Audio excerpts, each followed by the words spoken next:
In a world of remakes and remasters, Are we playing for what was once sacred and cool has now soured and become lame. Red? Gone are the days of Pops and Cowabunga. Now is the reign of slurp juice and dabs. Kids these days don't even know how bad they've got it. Now it's up to the best generation to rise to the occasion and make a show that dares to go where a lot of other nerdy shows have already gone quite a bit. That's right. They're going to talk about it a lot.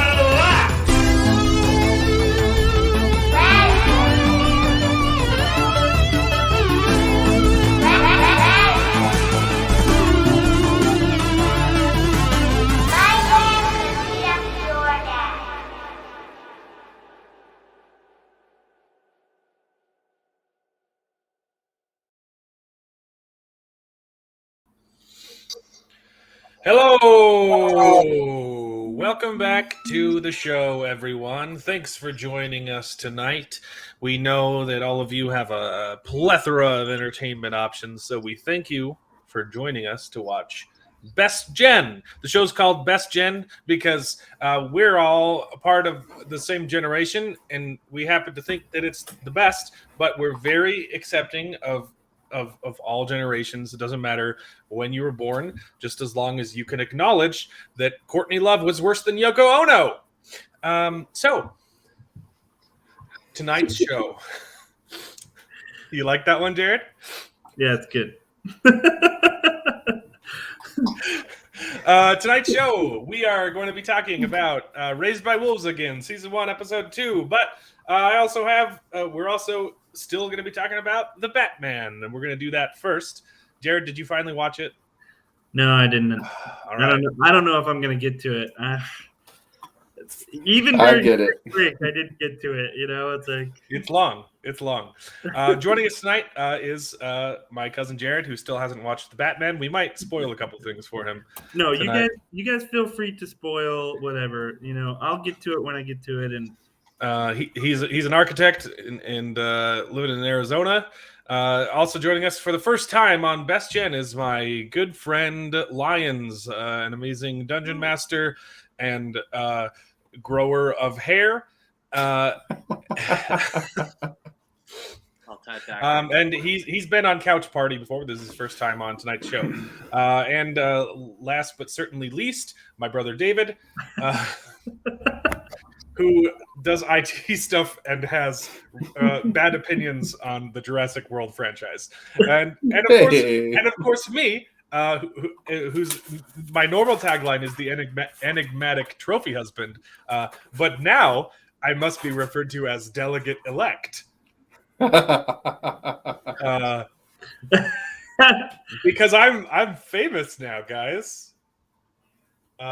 you're famous, huh? Yeah, I am a county delegate elect. How cool is that? Oh, For reals, I'm not making a joke.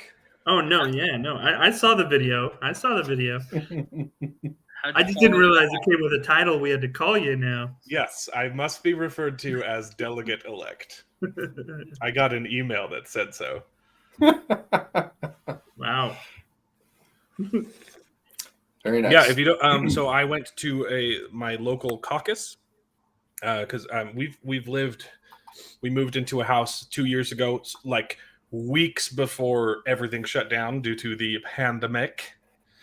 So we're trying to get more involved in the community now that things are opening back up. And I went to the local caucus, and I decided to put my hat into the ring, and I got elected as a county delegate.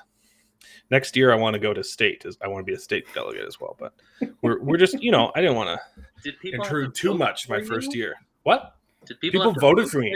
People voted for me. That feels so cool. Did you pitch yourself or Yeah. anything like that? Yeah, Okay. I did. And there were other people, and I beat. Oh, okay. It wasn't just like a It wasn't just, well, he's the only one here. I guess we'll send him to the delegate meeting. Was it all like? Did you do any previous campaigning or anything like that? Before? No. It's just all that night from people, the type of people that go to caucus meetings. Yeah, a bunch of old people who were very, very friendly. It was a great time. I met a lot of locals. I met like the town guy who literally knows everyone's names because he's been here for like 40 years. Oh yeah, He was so nice. But yeah, you could just say like, "Oh, I moved into this area." Like, "Oh, so and so used to live there, and then 10 generations ago, it was owned by the Poligi family," and they, yeah, it was a lot of fun. Nice. So, I am the delegate elect. Thanks for joining the stream. Should we talk about Batman, guys, or does anyone else have some cool news? No, Not as cool as that. your lives are just regular old boring lives. How many other delegate elects are there? 5. Okay. No. Wait. So there were 3, but the other 2 were like the chairman, and so they had other positions. But there will be 5 people who attend the county caucus thing. And what do Nice. you vote on things for your So I will go to the meeting and we will choose and vote for, because there's a bunch of different counties, right? So, and districts. I'm just part of a really small district because there's millions of them, and all of the delegates from each district will join together in the count. Everyone in the county. to form a and- giant super district. Yes, a super district. No, we get to vote on who gets to have their name on the ballot for the primary. So For the it's local elections. it's a primary. Okay. Yes, Yeah. and it works the same for state. Corwin, he's been on the show. I don't know if he's joining us tonight. He might be busy doing cop things. He did the same thing, and he got elected as a county delegate and a state delegate. So Okay. Cool beans. we live in different districts. It wasn't planned. We actually talked about it afterwards. We're like, "Hey, I did something cool." It's like, "Wait, I did something cool tonight too." Let's talk about the Batman. We can talk about that. So, Spoiler alert. we watched the Batman. Yeah, spoiler alert. We're gonna talk about the Batman. It was 3 hours long. And I think it was a little too long, but I liked it. Agreed. We haven't heard your opinion, Lions. That's why you're here. What do you think about the That's why I'm Batman? I'm of the volition. I don't mind long movies. I'm fine with a 3-hour movie if it means that I get a lot of good character development. Right. I think the problem with this movie, and I'll say straight, I love the movie. It was great. Probably the second or third favorite Batman movie. But I felt like there was so many characters that could have gotten more time considering how much time they had. Yeah. But the only thing I had only seen the first teaser, and so I was really hoping with the Riddler as the main villain that there'd be a lot more like investigation, world's greatest detective Batman, Right. and we got a little bit more of that. Not as much as I wanted, but more. Yeah. I loved seeing that. I loved seeing Detective Batman. Yeah, certainly more so than any other Batman film Right. previously. So it was really good. There was a little bit in the Nolan movies, but mostly just Oh the yeah, Dark- when he was like mostly just the Dark Knight. Wait, Really, in yeah. Batman Begins and Batman Rises, there wasn't a lot of detective stuff. There was a little bit in the Dark Knight when like the bullet that he carves out of the wall and stuff Well, like I mean, that. But he had to be a detective in The Dark Knight Rises when he had to figure out how to jump to the next stair in the That's- well thing. That's not it. He had to figure it out though. Who could have figured that out except the someone's been climbing these steps. and yet only 2 people have ever gotten out. Sounds like the world's greatest mystery. Turns out you just don't need a rope. But if we're doing full spoilers on this, I think there were a couple points that I wanted to make about this. Yeah. The first is it felt very gritty throughout the whole thing. Like even the fight choreography felt very like on par with street fighting, Yes. close quarters. They got a lot of use out of that club set. Yes. They walked through that area like 12 times. Yeah. They got their money's worth there. But the choreography of him like coming down the hallway, the dark hallway, and the only light that you see is from the bullets going off. Yeah. Super fun way to do the choreography there. It looked visually it was a feast. Mhm. You mentioned the club. That part bothered me a little bit that when the first time he shows up as Batman, because it was not very strategic. It's just, hey, I'm gonna literally knock on the front door and just walk through the bad guys. I feel like Batman probably would have Zip Yeah. line through the come window. up with a better way of doing that. It was a good scene. I just don't know if it was a good like Necessary Batman choice. approach. You know? That's a good point. That's a good point. I do like though that we see 3 times them going through those twins, and in various stages of broken nose. But yeah, you're right. There was a lot of reincorporation when he shows back up as Bruce Wayne, and he says the same line. You know who I am, or do you know who I am? Yeah. Which I thought was really cool. But I think Batman would be a little smarter, Probably. That's true. But and there were a lot of things that got reincorporated, specifically the line, the I am vengeance line, which I thought was really cool. Mm-hmm. Yeah. But yeah, just all the visuals in it are it's a spectacle. Mm-hmm. I will say, I think Robert Pattinson does a great Batman. He's not my favorite Bruce Wayne. I got some really strong, like, Tobey Maguire third Spider-Man vibes, where he's just a little too emo. Yeah. His hair swooping across his face. Yeah. It just felt like a My Chemical Romance trailer. I said the same thing, and I don't think that's Robert Pattinson's fault. I think that was it didn't give him an opportunity to be to actually show off his Bruce Wayne persona because of what was happening when he was Bruce Wayne. He had that is a pretty common opinion. A lot of people are saying the same thing. They're not sure that it was a good Bruce Wayne, but and like I said last week, Bruce Wayne wasn't important to this story. The story was about Batman, and I didn't miss like not having a Bruce presence. But I get that some people want that. Mm-hmm. But it's not like they're. Yeah, no, it is important to have that duality, and to because it's the secret identity, and that is a very interesting part of Batman's persona, is that he's like one of the only superheroes who his it's been done all the time in Batman comics where he thinks of himself as Batman and not as Bruce Wayne. So it's like a twist on the whole secret identity thing, where most other people are, they are themselves and they put on the costume to become the superhero, right? Mm-hmm. Yeah. But their main life is their real life, right? I guess it's kind of similar to like Superman, but that's because he's an alien.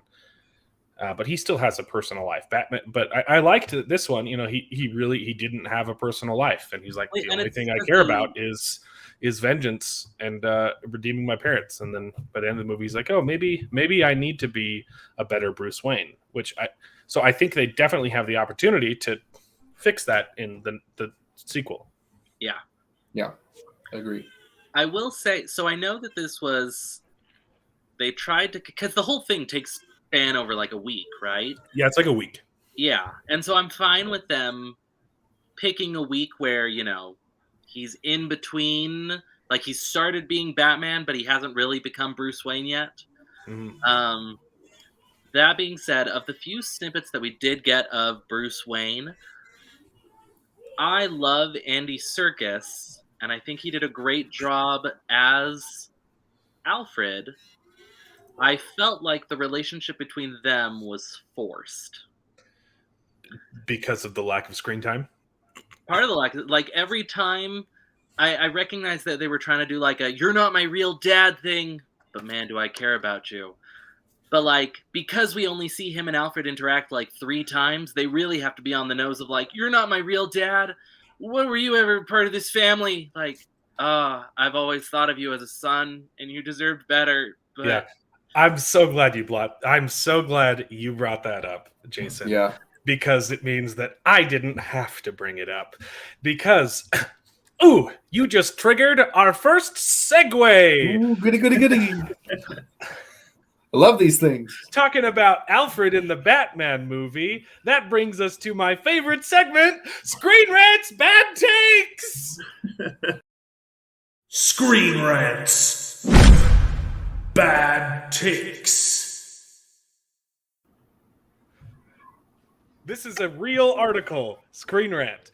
The Batman uses Alfred better than every other Dark Knight movie. Alfred wasn't in the movie. This is the opposite of reality. I guess. I mean, he does use him to crack some ciphers.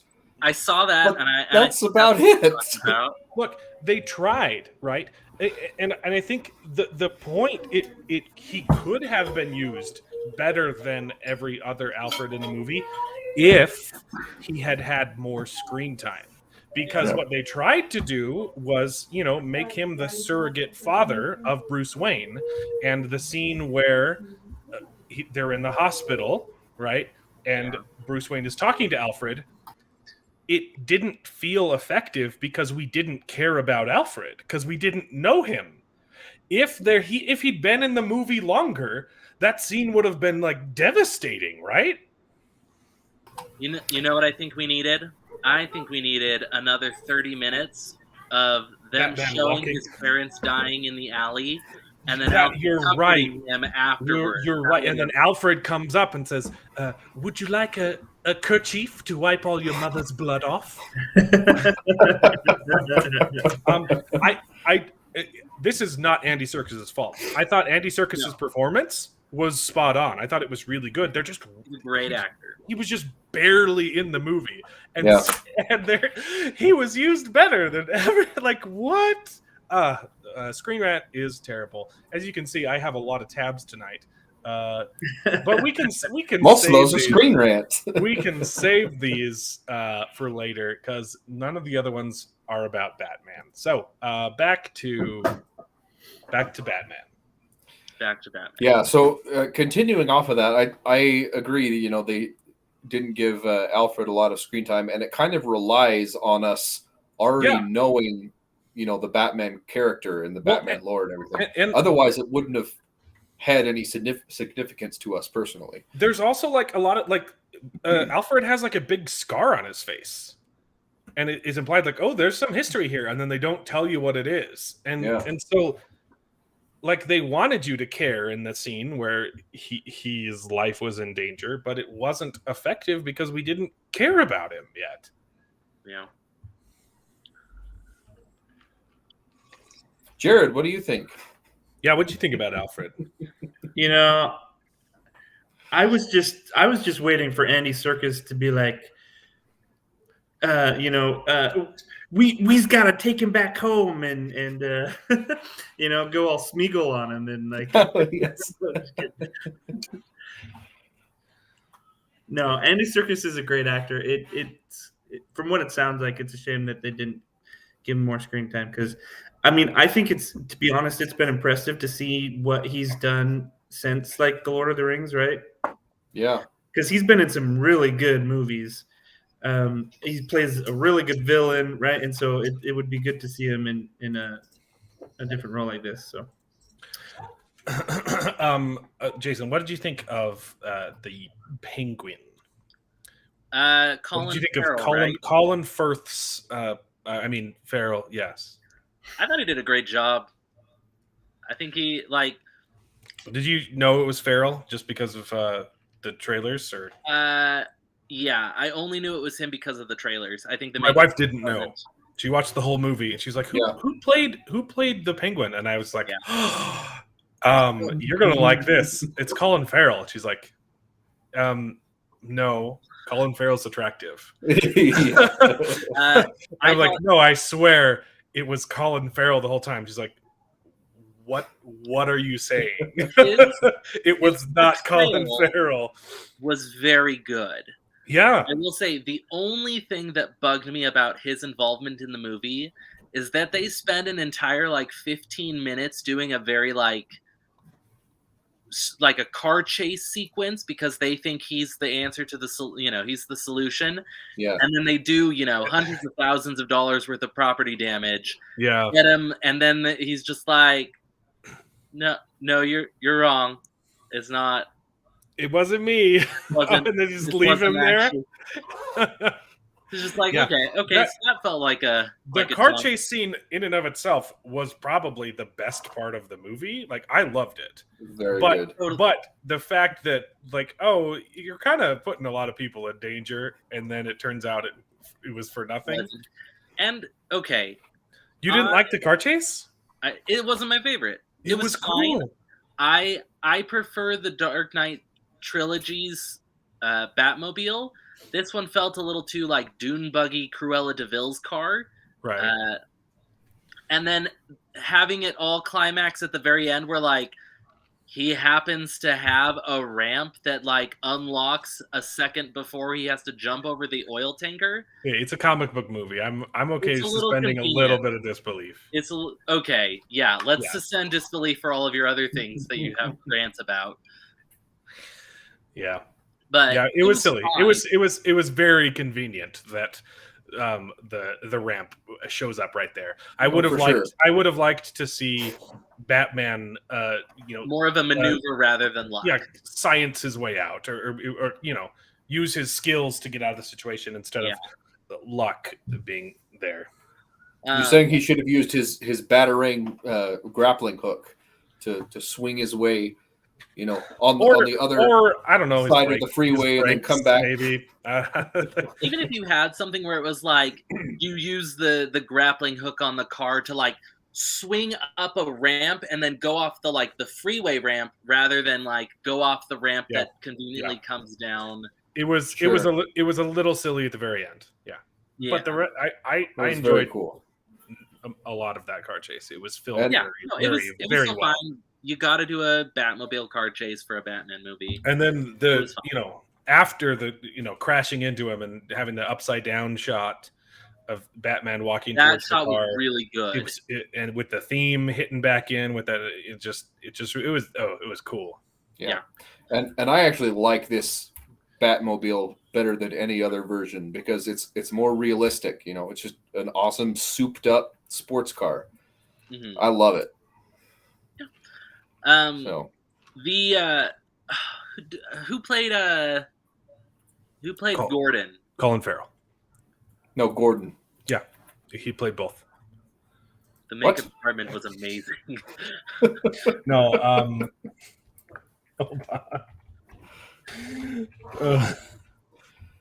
he did blackface and fat face. Jeffrey Wright. He's great. Gordon was good. I feel like I liked Gordon. He didn't do a whole lot in the movie, though. I disagree with that. I feel like he was in it quite a bit.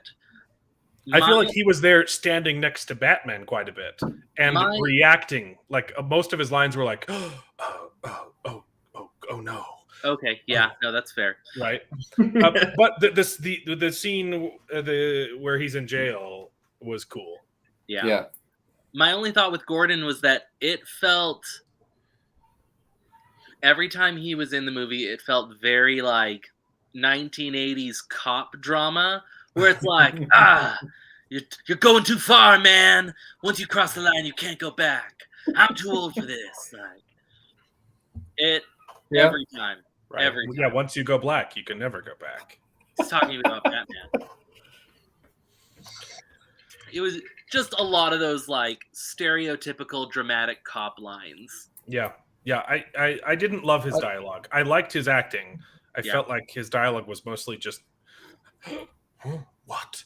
Yeah, but I Mother felt of all that's holy, you know, like I got the feeling though with this film that he wasn't, he wasn't the Inspector Gordon that we've seen before in the comics and in previous movies. He's not the head honcho. He wasn't commissioner in this movie. They called him. Some I other don't title. remember. So it's like he's not, he's not at the top of the police organization at that point. Just like Batman he's only been doing this for 2 years, and he's not super skilled yet. I forget the title they called him in the movie. Yeah. What? Another thing that was a little bit weird for me was, how the dynamic between Batman and the cops in general was a little strange. Like Gordon was clearly the only person who wanted him there, and any other time he was on screen, the cops were like, "What's he doing here?" And we're discriminating against Batman or whatever. But then also, like, what gave Gordon the power to bring him in? Or like, it felt a little weird. Did that feel weird to you guys? He's hired as a consultant. Yeah, he was Monk, right? Like, or Psych. He was like the police tag-along guy. But like everyone was like hating Gordon for bringing him in, but like also Gordon like didn't have the authority as commissioner. So how did he have the power to make that decision if everyone else was against it? Like his superiors were also against it. Like I said, I don't think he was the commissioner. The corrupt official was also against Batman being involved. So why was he allowed to be involved at all? Because he may have just been a police chief or something, in charge of. Yeah, he was obviously in charge of everyone else. That's my point. I'm saying because he didn't have the commissioner title, he had people he was subordinate to, and those people were against Batman's involvement. So why was Batman there? That's what was confusing. Well, they weren't when Batman was there, investigating the crime scene. The other people that were above Gordon weren't in the scene yet. It wasn't until they got to the police station, right, where his boss, presumably the current commissioner, was there. It was a little weird. I think it could have served a little better if it was like under the table Gordon and Batman stuff, right? Like Gordon brings him in after hours, and they go in after everyone else has left to like, hey, look, this was left for you. What can you tell me? We're struggling here, Mm-hmm. I will say that first scene where he's coming up on that first crime scene of the mayor, really good. Yeah. And a really good use of visual storytelling with Batman finding some clues without even saying a word. Yeah, like he walks over and sees the blood pattern on the floor. Yeah, and then you see the girl, like not stenographer, but the catalog person who was cataloging clues. You see her look over his shoulder, like, "Oh shoot, I missed that." That was a really cool moment, and they didn't even use any. You didn't say it at all, but you got what was going on.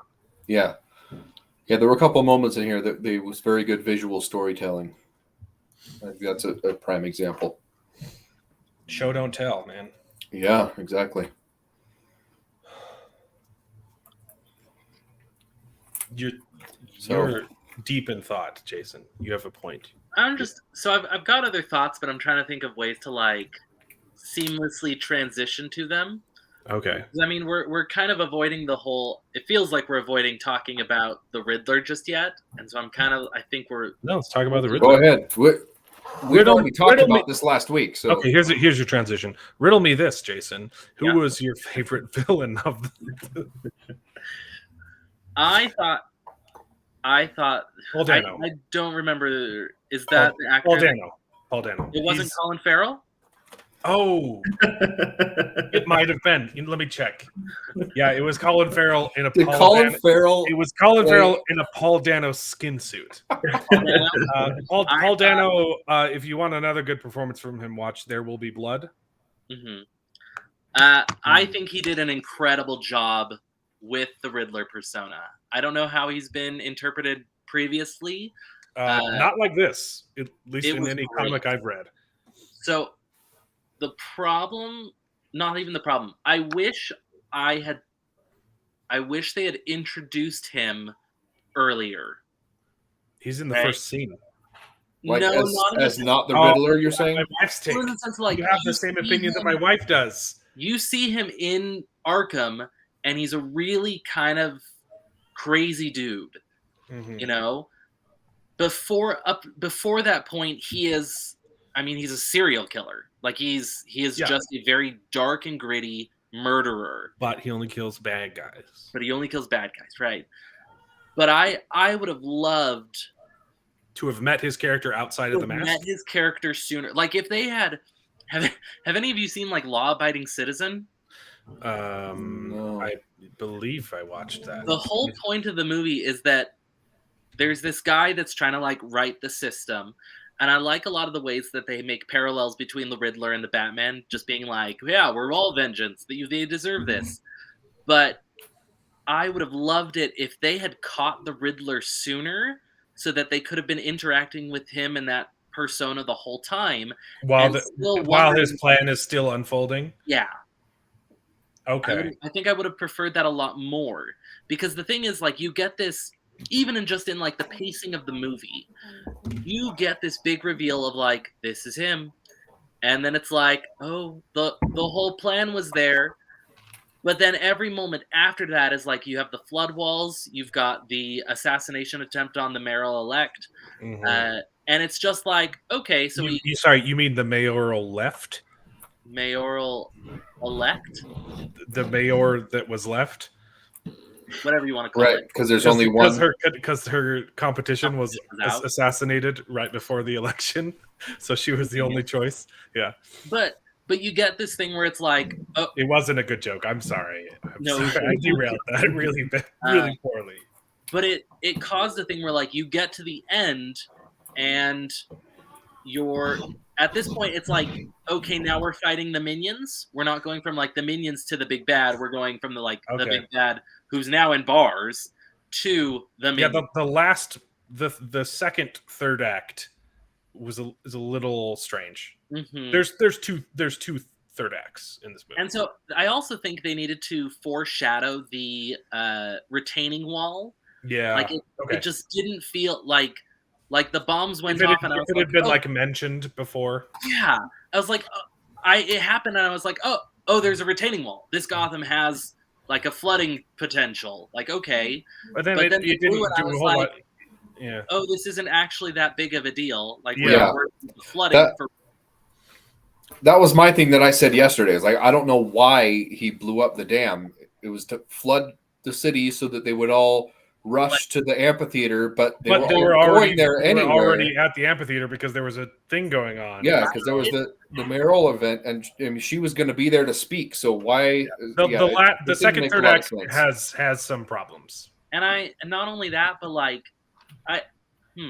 I want to say that they just did that so they could have the big reveal of, we lift up the carpet and this is the big plan. Yeah, Yeah.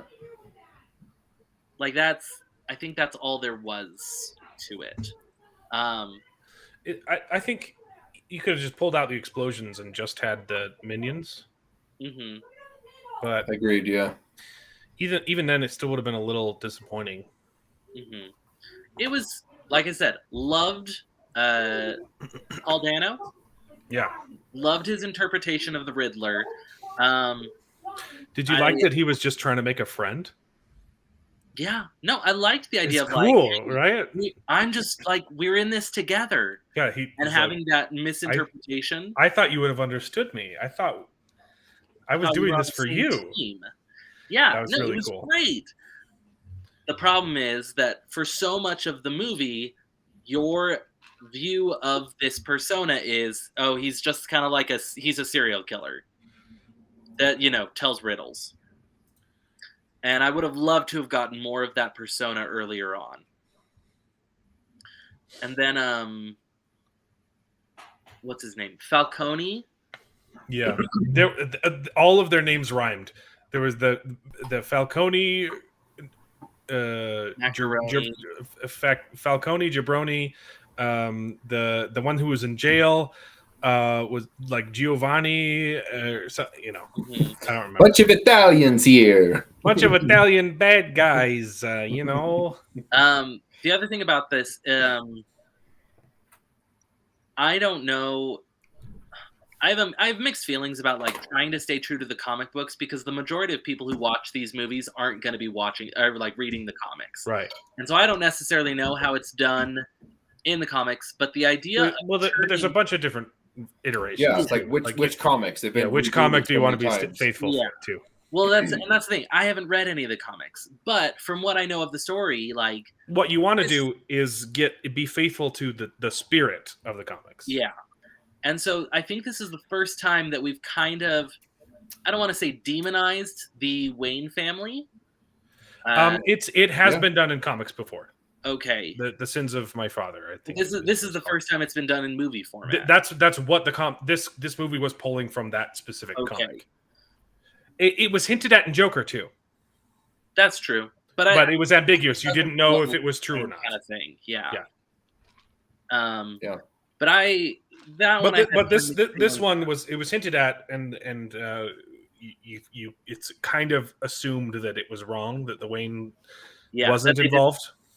Yeah.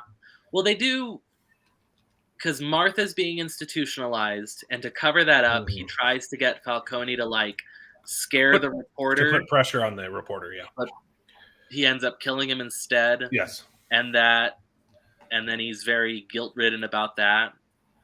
Yeah. It's fine. Yeah, that was interesting.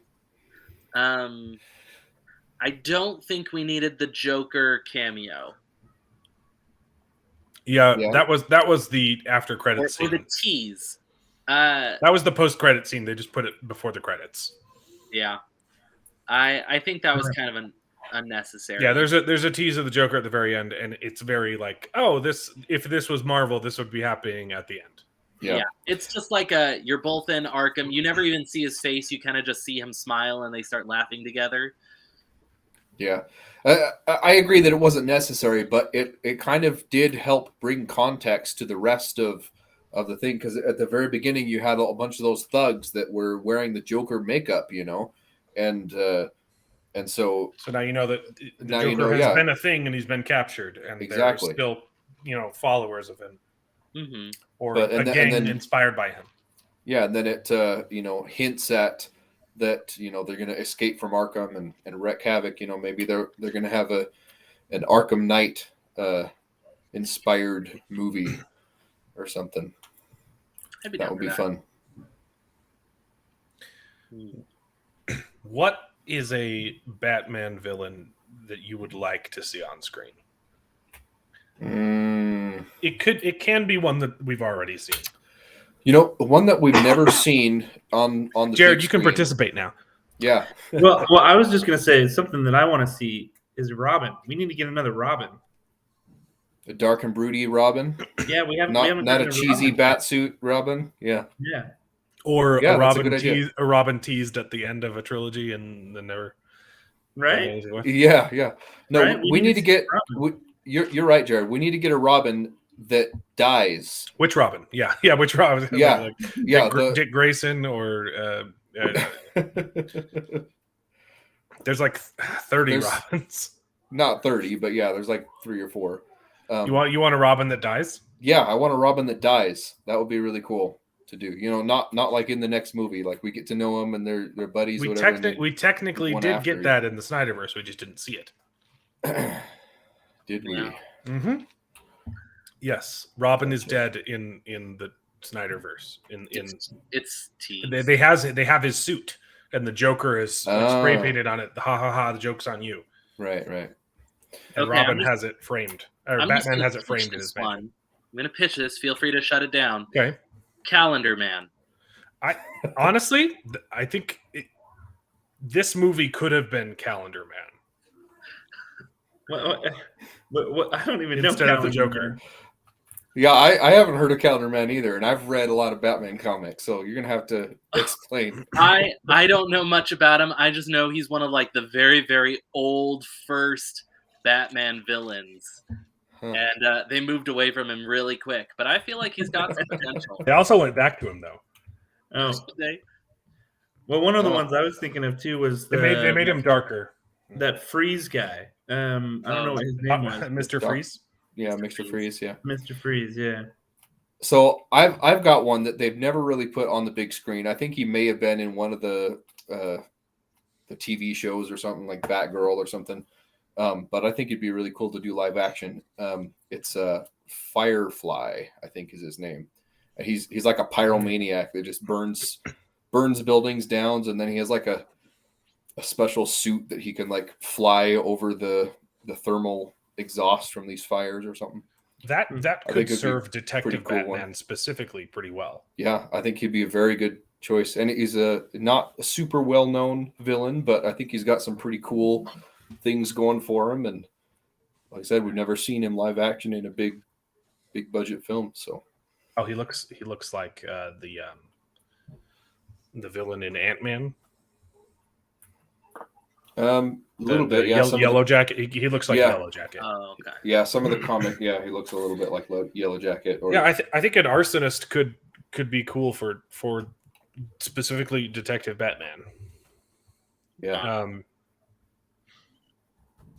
I don't know who I would want to see. I think we've seen enough of Joker, but you have to have a Joker for a Batman, right? But I would be interested in either seeing a really good Bane interpretation or even Yeah, but they've done Bane twice already. who is it? The Craven? Craven is Marvel. That's Marvel? No, there's another similar one. Who's the Craven in the DC? The hunter guy. He's in the Broken Bat. I don't know. He's in the Broken Bat.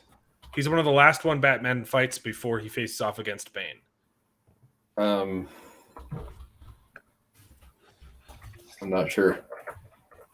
You're not thinking of Deathstroke? Now Deathstroke could be a good. Oh, you know what? Poison Ivy would be a good one too, actually. I'd be down to see Yeah. a sexy Poison Ivy. Well, I mean, they've done some live action of that though. Yeah, but it wasn't good. Well, yeah, that's, Like I said, they could Speak do for any of the villains. David. I'm sorry, David, but rubber lips, skink sealed chips. Yeah.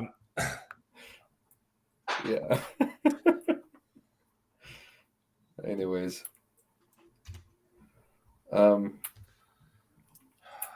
Yeah, I don't know what villain you're talking about.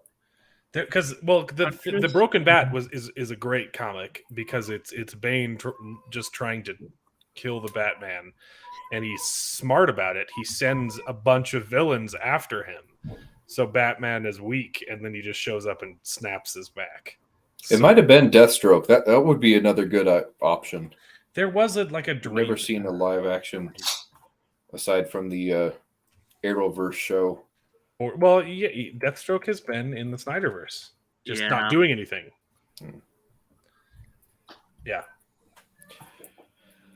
I liked the Snyder cut of Justice League. Did you guys see that? no, I I didn't didn't. watch it. No one. I started it, but it was longer It's than I long. expected it to be. It's really long. It's like 4 hours. It fixes a lot of the problems that the theatrical cut had. I enjoyed it quite a bit. Yeah. I wanted to go back to it, but I wanted to watch it with my wife, and she's never in the mood to watch that long of a film. So Well, I have a hard time with some of those DC stuff. I mean, generally, like these. In fact, that's kind of. I mean, this particular Batman, it definitely looked like it was going to be better, but some of those other DC's movies, I'm just like, I think I'll pass. yeah. It's good. I wouldn't mind seeing like a, because Mad Hatter is another one that's Ooh, more yeah. like psychological warfare kind of thing. Yeah. I think there's a lot of, I mean, overlap-wise, it would end up being a lot of overlap with like Scarecrow, where it's a lot of like hallucinations and stuff. But that could be interesting. Yeah, that would be a way to do Scarecrow type villain again without, because I mean we've already had a live action Scarecrow. Not saying you can't do, repeats of villains we've already had, but just to keep things interesting, get the same vibe. Not a villain, but I would really like to see Oracle on screen. Yeah. Remind me which one Oracle is? It's usually, is it always Gordon's daughter? That's all the iterations I've seen. It's Gordon's daughter who gets paralyzed by the Joker, right? And she kind of becomes the guy in the chair behind Batman. She's like a wheelchair with a bunch of computers and stuff on it. Yeah. Yeah, she's kind of like the guy in the chair trope, but for Batman. And a woman. Oh, sorry, the woman in the chair. There we go. Yeah, that's a good idea. Did you have any other thoughts on the Batman movie, Jason? No thanks. They are planning on doing a trilogy. Zoe Kravitz. Zoe Kravitz, yeah. Catwoman. I thought she was fine. I thought the relationship between her and Batman was forced. Because they kiss after meeting each other like 3 times, and none of the times that they meet are pleasant. And it's the shared trauma. Well, I feel like that was another thing where it felt like it was getting a little bit too dramatic rather than gritty. Mm-hmm. It's just like, you don't understand. He's my father. Yeah, I didn't like that scene. I don't think she needed to be. Yeah. I don't think that reveal was necessary at all. Yeah, I think she could have very easily have just been just a person who cared. A person who cared and wanted Falcone dead. Yeah. Or didn't, or was slightly uncaring and accidentally got her friend killed by planning, Jason, wig on or off?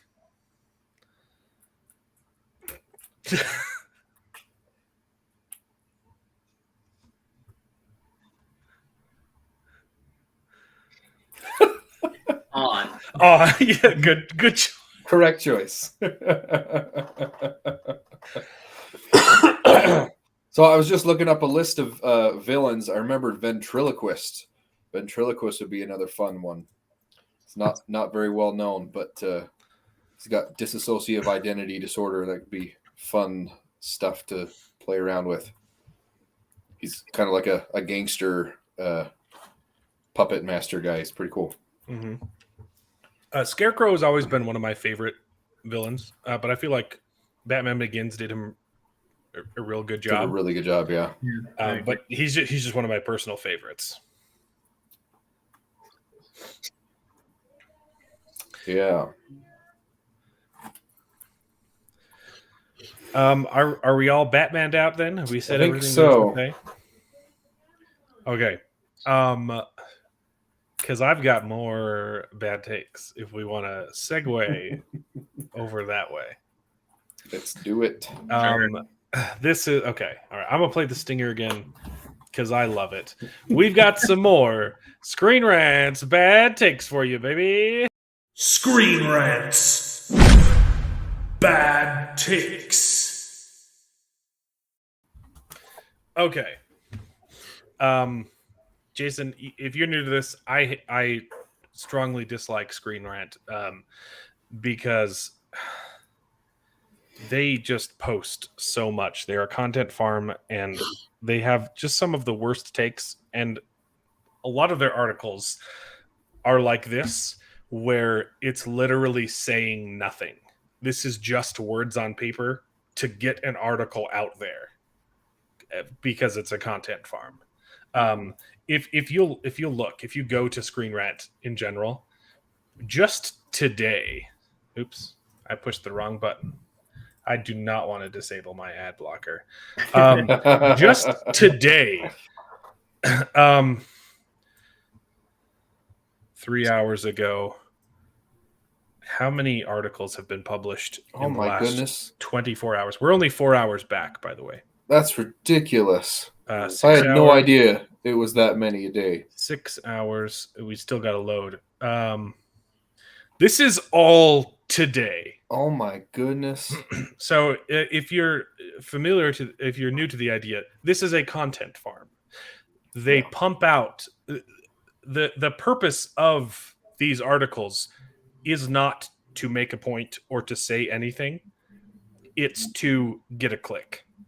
So the titles are formulated to say something bombastic so that people click on it, and then when you actually read the content of the article, it doesn't say anything. It doesn't mean anything, right? Oh, there we go. There you go. Wow. Is it possible that they just post every like fourth Sunday, No. and so they kind of save it up? This No? is every day.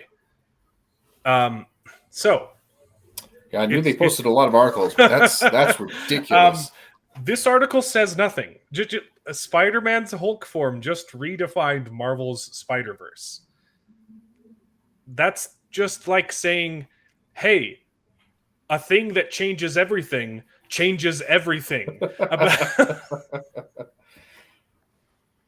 Like, Yeah. of course, if Spider-Man can turn into the Hulk, that's going to change the Spider-Verse.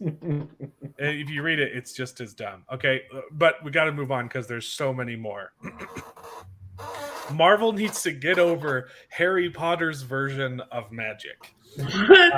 What is that supposed to mean? Right? Okay. It doesn't say. All it says... I've read the whole thing too, and it says Marvel Comics needs to stop looking for Harry Potter for its inspiration for magic. Sorcery. This is literally, hey, people like Marvel, people like Harry Potter. If you put both of those in the same headline, people will click on it. It keeps trying to say Marvel Comics take all of their inspiration from Harry Potter's magic system, but it never gives a source. Ever. It never says why they say that. Their one reasoning is Harry Potter came out first. Marvel Comics has been around forever. Yeah. And they're not talking about the MCU. They're talking about Marvel Comics. They're saying the only magic we see in the comics is clearly just based on Rowling's magic system. Doctor Strange was way before Harry Potter. But did you watch Doctor Strange? That's like mind-bending Inception. That's nothing like Harry Potter. Yeah. Doctor Strange doesn't have a wand. None of these are similar at all. This is just a complete nonsense. It's just there to be clicked, not to be read, and it doesn't actually say anything. Let's move on. What the Super Mario movie can learn from Uncharted's surprise success. First off, I wasn't aware. Uncharted hasn't been that successful. Yeah. It's doing okay. It's doing okay. It's currently the 5th most money-making video game adaptation movie domestically. If you move to worldwide, it's way down the list. But Uncharted has a budget of 120 million. Yeah, it's made its money back, but it hasn't made a lot of money, right? Yeah. Video game movies are notorious for not making a lot of money back, right? But can you think of a better movie to compare Super Mario to that has come out very recently? Batman? Sonic? the Hedgehog. Sonic the Hedgehog, Yep, which is the exactly. #1 grossing video game adaptation movie domestically. Like, this is literally, hey, Uncharted is new, Super Mario's coming out new. Let's put those same words in the title so that people will click on this. And the lesson that can be learned is it's buried in here. In Uncharted, people didn't like that the Nathan Drake's character is different, It was and- played by Tom Holland. and Nintendo can't afford to do that. That's the only Oh. thing. That's the only thing this article So says. essentially, But- they're saying that but it's Chris saying Pratt Uncharted. shouldn't be Mario. It's nonsense. It's Yeah. nonsense. That's bad. Okay, but Good. I like that one. we've got more. We've got more, baby. Obi-Wan is already avoiding a mistake that killed the Book of Boba Fett. Mm. Who wants to guess? I hadn't heard that Book of Boba Fett had died. Did you watch it? We went over it on the show. It is bad. It is very, Bad? very, very bad. There's a couple moments that are really awesome, but most of the show is very, very lackluster, and they didn't give Boba Fett And the the moment cool, to shine. the very few cool moments do not justify watching the whole show. Yeah. David, do you want to take a wild guess? What is the mistake that killed the Book of Boba Fett? Let me guess. Well, being a Screen Rant, I'm going to say that it didn't relate it back to the sequel trilogies. I'm gonna say I it's don't know. They got the original actor. Well, they got the original actor for both. They of them, have the original actor for both. It's Screen Rant. What do you expect? Okay, according to Screen Rant, the mistake that killed the Book of Boba Fett is the entire show took place on Tatooine, Ah, of course. but it Uh-huh. didn't. but most of it did. Most of it did. Most of it, yeah. But Obi-Wan, if it follows canon, should take place entirely on Tatooine. Tatooine. Yep. We know from the trailer that that's not the case. That he's going to be off-world and he's probably going to fight Darth Vader somewhere. Because if he fights Darth Vader on Tatooine, that makes no sense. Game over. That destroys everything. But this article's so stupid. Oh, I swear. Yeah. And the thing is too. That's what killed Boba Fett. Is that No, there was a plethora of other problems. First off, I don't even think that is a problem. I was totally fine with the entire show taking place on Tatooine. Right. In fact, the episodes that weren't on Tatooine, they were great, but they weren't Boba Fett episodes. They were Mandalorian episodes. Yep. So it's like I would have been perfectly fine if they had a good story that was exclusively on Tatooine. That's not that wouldn't have been a problem. Okay. Yeah. The next bad take that we have is a double take bad take. Because it's two articles that do the same thing, and I hate it. Even Marvel hasn't found a cure for Superman's biggest weakness. Do you know why? Superman is not in the Marvel cinema. Superman's not part of Marvel. Of course, Marvel hasn't solved his biggest weakness. They're saying that Iron Man in the comics has become Super Iron Man, and no one knows it's. This article says nothing. It's pointless. It's just connecting two things and saying, "Hey," and the double take is Suicide Squad's Harley Quinn. Suicide Squad proved Harley Quinn is Captain America's worst nightmare. Yeah. What? I guarantee you, she's not, because they're in different universes. Well, I think Harley Quinn is a metaphor for sexual tension. It's just like this. I hate Screen Rant so much. They're saying nothing. It's content farm. Okay, Yep. but we're finally done with Screen Rant, and we're coming to the bad takes of Twitter. Ooh. because we're going to talk some Brandon Sanderson. Yeah. You guys saw the Kickstarter, right? Yeah, Yep. I'm a Mhm. backer. I'm a backer too, baby. As I'm am so I. excited to get those good books. Bounding into Comics is actually a really good website. If you want comic news, these guys are the ones to watch, not Screen Rant. Okay. The bad takes are highlighted from people in Twitter. So Brandon Sanderson, let's look at his Kickstarter.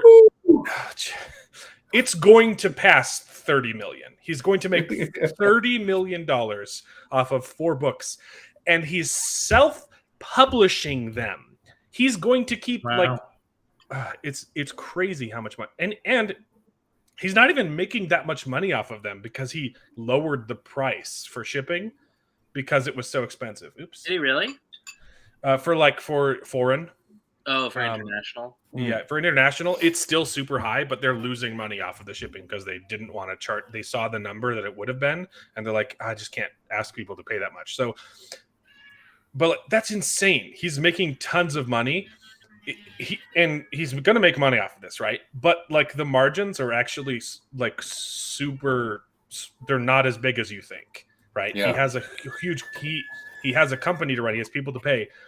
$60 for 4 audiobooks is a steal. Like one audiobook is sometimes like $40. You can get some for like 20. Yeah, the bigger ones are. And if you do Audible, it's like $20 for 1 book a month. No, it's like 13. It's like 16. Depends on if you sign up when there's a deal or not. Oh, okay. I think the normal price is like 16, 17 for 1 book a month. Well, again, that kind of depends on how big. So some of the shorter ones are like $16, but then some of the bigger ones, like 30, 40 hours. But especially Brandon Sanderson's are like $30 at least. Yeah. But plus, you're getting an ebook too. It's not just an audiobook. This tier gives you the audiobook and the ebook, right? And if you want the physical copies, $160, that seems like a lot, but also you have to. It's shipping, right? Because it's not going to a retail store.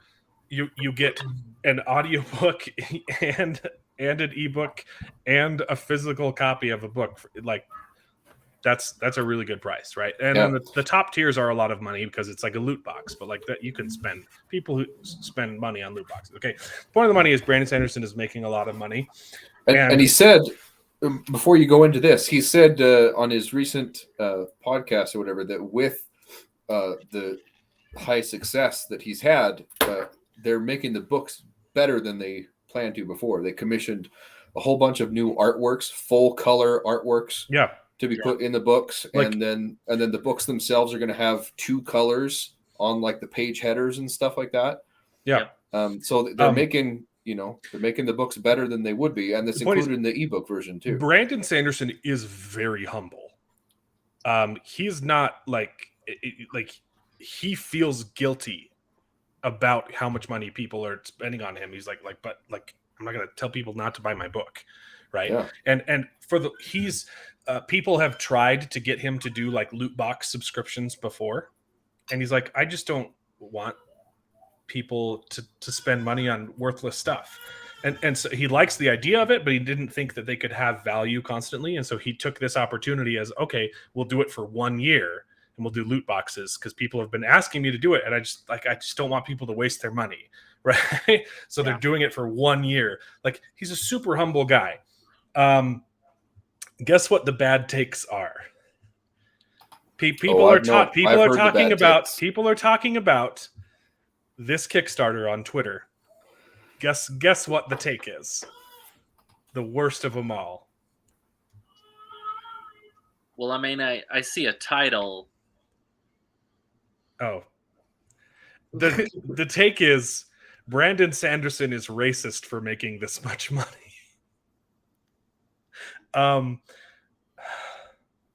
This first one's not terrible. Okay. This first one I'm not a fan of, but it's definitely not the worst one. Okay. Today's a good day to support your favorite author who hasn't made 20 million in the last few days. okay, a little bit jealous. Sure, it's kind of a joke though, right?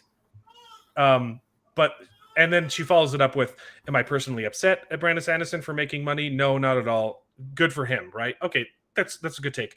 She's just frustrated that other people who also write good books are not, are not as well known.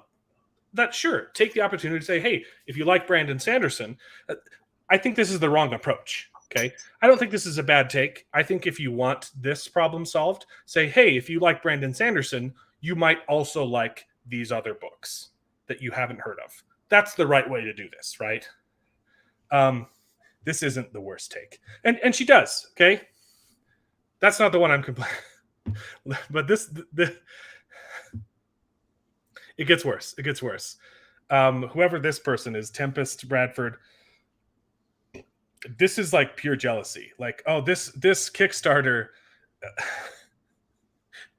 is the origin story where Brandon at the end of it is going to say, "Hey, go read books by BIPOCs," right? Like he's going to do that, right? He's going to make sure to turn around and promote other authors after this. Like, why should he? Just because they're black? Just because they're people of color? That's what BIPOC means. I don't know what the bi stands for, but people of color is POC. Bi is a prefix that means two. I know, but I'm just like who? How narcissistic do you have to be like, hey, this guy's made success and I haven't because his books are better? It gets worse. This is the worst take. I think the I stands for indigenous. I don't know. Oh yeah. I think it's black indigenous people of color. What's the B stand for then? I don't. Do they just say black? I mean, because blacks are blacks not part of the people of color? I don't know. Move on. Yeah, it's black, indigenous, and people of color. Why do they say there's commas? Black. Why do you need black though? I think it's just other peoples of color. I think they're doubling. Include so Hispanic. I think they just get black twice. Else. You get black and people of color. So you just okay. I got to read all these ones because these ones infuriate me. Alex Brown has a terrible take. Getting increasingly more irritated by the continued astronomical success of that Kickstarter. There is so much excellent, diverse sci-fi fantasy out there, and y'all are intent on giving that man millions of dollars.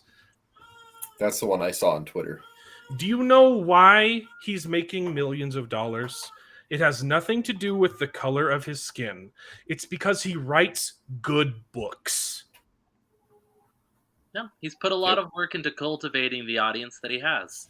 I completely understand being a little jealous and saying, "Hey, I wish people would read my book too." It's if people gave it a shot, it's probably. But this is not the way you do it. I read a bunch of his books years ago. Mostly enjoyed them too. Except the more I read, the more bored I got. Every turn he picks the most obvious choice. His characters are like she has not read a Brandon Sanderson book. His twists are fantastic. Mm-hmm. That's a frustrating part is the characters make decisions that you're like, no, what are you doing? there are some twists. Okay, I don't want to ruin Warbreaker. I might spoil it just a little bit. Okay, Warbreaker. There's a twist halfway through the book, and you don't see it coming, even though for the first half of the book he tells you. With every sentence, this twist is going to happen, and you don't believe it, and then it happens, and you're like, "Oh, I probably should have expected this," but it's written so well that you don't, even though he tells you with every breath, "Hey, this is what the twist is going to be." You know what I'm talking about, right, David? Yep, I know what you're talking about. It's brilliant. And same too with Mistborn. You know, you have Vin and Elend. Their decisions. Sometimes you're like, no. What are you doing? You need to go do this, and they go off and do something else. And you as the reader can see, that they're making a mistake, and they don't make the same decisions in their leadership, and it's frustrating. But it's completely opposite of what she said. It's not predictable. Well, let's keep reading what this they them says. It's largely because he lacks creativity that comes with he lacks the creativity that comes with having a broad, diverse worldview. Yes, With that's each the answer book, to I everything. walked away feeling like if only these characters had been queer, if this colonial setting had been interrogated more, if that trope had been subverted. Look, it's okay to not enjoy a book, okay, but this is so narcissistic to just see someone else's success and think like, oh, I can't understand, like people actually just Yeah. put any of his novels up against something like The Jasmine Throne or Son of the Storm, books no one has heard of. Jasmine Throne is on my to read list. Okay, read it and tell me how it stacks up, okay? His books collapse like wet paper. There's nothing there but surface characters and hollow plots. She has not read a Brandon Sanderson book, or they has not read. That's grammatically incorrect. I'm not going to say it. We're rewarding this, yes, because it's. She says that this is what we're rewarding. People are. She's. And then she bashes on his faith, because his church helped get Prop 8 passed, and he's deeply racist.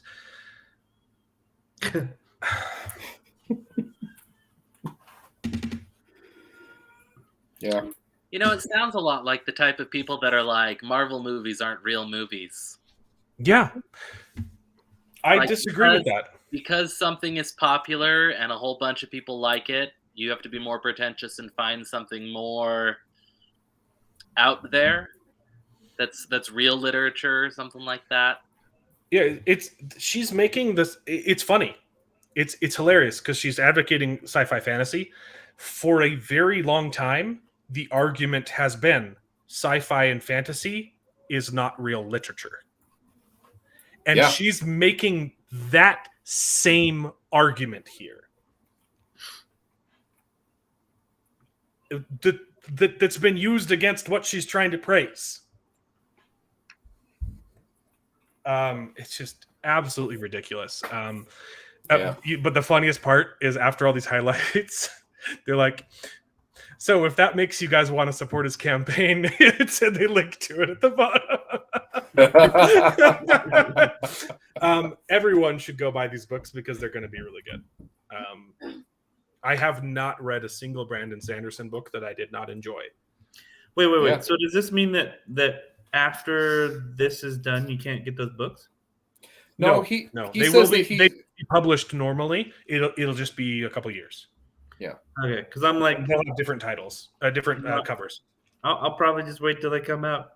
Yeah. You can. I mean, as much as I like Brandon Sanderson, I'm like, I'll just wait. Sorry, bro. You can, if you don't want, you can just get the audiobooks or the ebooks. You can get all of them for $40. Yeah. So the audiobooks, you can get the audiobooks and the ebooks for $60. There you go. Yep. I would really love it if, going from this success onward, he were to open his own publishing group. Yep. I would have a lot of fun with that. Then just focused on sci-fi. I could see that happening. Yeah. I would prefer. I think that's what his plan is, but I think that he should only publish BIPOC authors. I mean, it's only fair, right? I think that is the plan. He basically is a small publisher. Yeah. And he is growing his business significantly. And coming out of this, he could literally become, and he could take in other people's books. I think that's what he wants to do. I think I would love that. He hasn't said that, but it would be smart. Yeah. I agree. I think too, Yeah, I think kind of a point that you brought up, Alan, earlier was, you know, it's 28 million, right? But he has people that he's got to pay, and I think that like, Oh, honestly, I think when you look at it, like financially speaking, 28 million goes by really fast, right? Like as soon as you start paying people out, like that 28 million, it yeah. goes way fast. You have to consider the cost of production too. They have Right. to get the books. And then he just commissioned several full-page artworks for the books too, in full color. Mhm. You know, that's going to add to the cost as well. Yes, people are spending $30 million. Brandon Sanderson didn't just make $30 million. Yeah, exactly. Not even close. He probably made $1 million or $2 million. Yeah, Definitely. tops. which is great. The rest is going to printing the Personally, books, paying people to print the books, paying the artists, paying the editors, paying every one of his employees, paying the people to pack them up and to ship them out to you. And I It mean, costs money, Kickstarter, guys. Kickstarter takes 5% anyways. Yes, it does. Yeah. Oh yeah, see, so That's a big 5%. it definitely is bigger. Kickstarter probably made more money than Brandon Sanderson made personally. I don't know about that, but yeah. Yeah, right. But so that's the thing. I think they're looking at this and they're like, oh, like this is 30 million that Brandon Sanderson gets to keep, and you're like, well, I mean, not really. He's going to be using that in hopefully different ways. One of the last takes I think I actually skipped. They're saying this is actually another author, which is just disgusting. John Scalzi said, excuse me, before anyone else mentions it, yes, indeed, Brandon also benefits from operating on the lowest difficulties. Brandon also benefits from operating on the lowest difficulty setting of life. Here in the U.S., and it's entirely possible some opportunities were open to him as a straight white male that weren't open to others, and still may not be in many ways. Are you kidding? I think he just works harder than you. Right? It's like the number of people Okay, that have just said who wants to play a guessing game? How many entire books did Brandon Sanderson write before he was ever published? 11. How many books did he write? What? 11. Close. 13. 13. Exactly.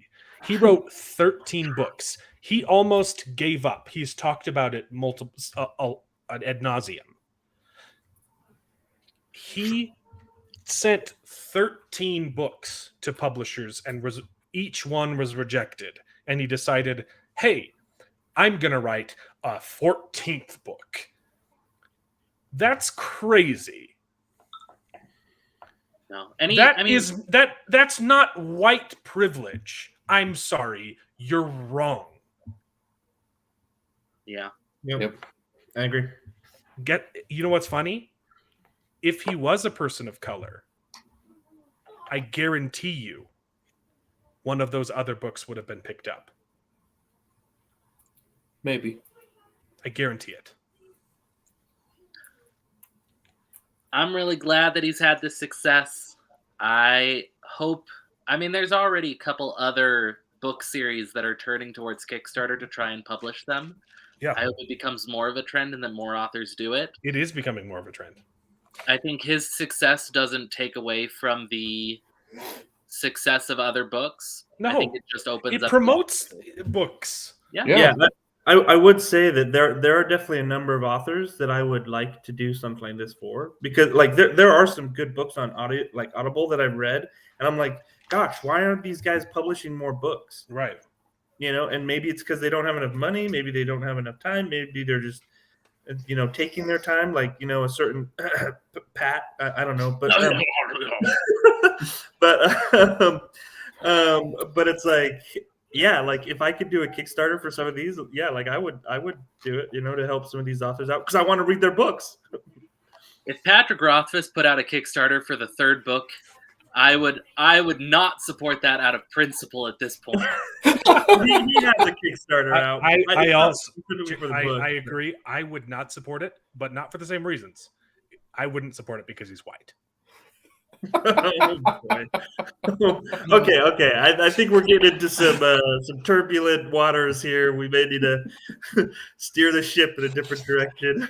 That being said, I am a quarter way through of the Name of the Wind, and it's pretty good. First read. I've been telling Yeah, you to first read it read. for a long time. Oh, it's so good. Yeah. And here's the thing, though. You have to promise to read it a second time, because the first time you read The Name of the Wind, there's so many things that you miss. But as Yeah. soon as you read it the second time, you're like, oh my goodness, this makes so much sense.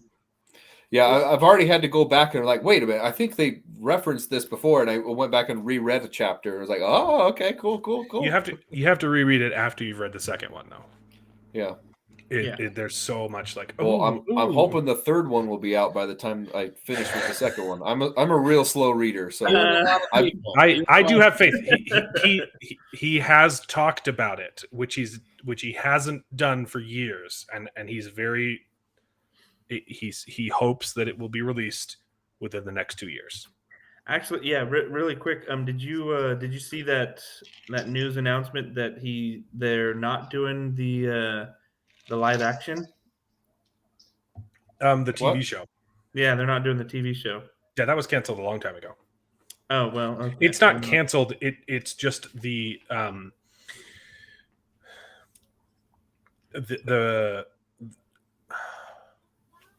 what's the name for it? The option expire or whatever. It wasn't the option. They're still trying to ship it around to a different carrier, not producer, studio. Like it was the studio that originally said, "Yeah, we'll do this." It said, "Well, it's been too long, so we'll pass." okay, I see. It still might happen, but they were working on a TV show and movies. But yeah, that's old news. This is for the King Killer Chronicles. You want to try that again? King Killer Chronicles. It's a tongue twister. Yes, Okay, cool. The King Killer Chronicles. Actually, never mind. Sorry, something just occurred to me about that title. But anyway, He hasn't killed any kings yet. well, no, and that's all the speculation. But that's not what I was thinking. Are you going to let us in, or are you going to keep us hanging? Well, I wasn't sure. Well, so it's Is it spoilery? actually no. Never mind.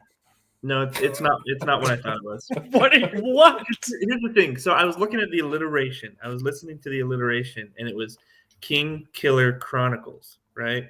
Yeah. So I was like, oh, it's KKK, but it's not. It's It's a C. KKC. Chronicles is a C. Yeah. So I was like, It's confirmed. I was like, White man racist. God, don't! Oh my goodness! Do not support Brandon Rothfuss's Kickstarter. He's a straight white male, part of the KKK. He put it in the title of his book. yeah. Do not back his Kickstarter. We must not let him release the third K in the series. No. Here's the thing, though. If he tries to do a Kickstarter for it, it would feel a lot like an EA video game kind of move where Yeah. it's like, oh, you want the third part of this series? Yeah, like he's holding it hostage, no. And plus, I mean, he's got a He's kind of deal already with done the that. publisher. Not yet. He can't go behind their backs and kickstart it. So Yeah. Yeah. anyways, But yeah, that book. Good. Keep waiting, David. yeah. It's worth. Well, it. I'm just want him hoping to. that this Kickstarter just kicks these other authors in gear and The number of Release some more authors that I've stuff. seen have I've had a hard time writing one book in the last 2 years, let alone 7 or Yeah. 8. Fine. Yeah, I gotta say, with Brandon Sanderson, like, that's the most impressive thing is that he's not just like writing one book a year. He literally writes like two He or wrote three. 5 secret books on top of Yeah. the 4 or 5 3 books he was already writing. Was it 5? Because it was the next Stormlight. It was the Skyward sequel, and then the Wax and Wayne 3. Right? He just barely Or 4? started writing the next Stormlight. Okay.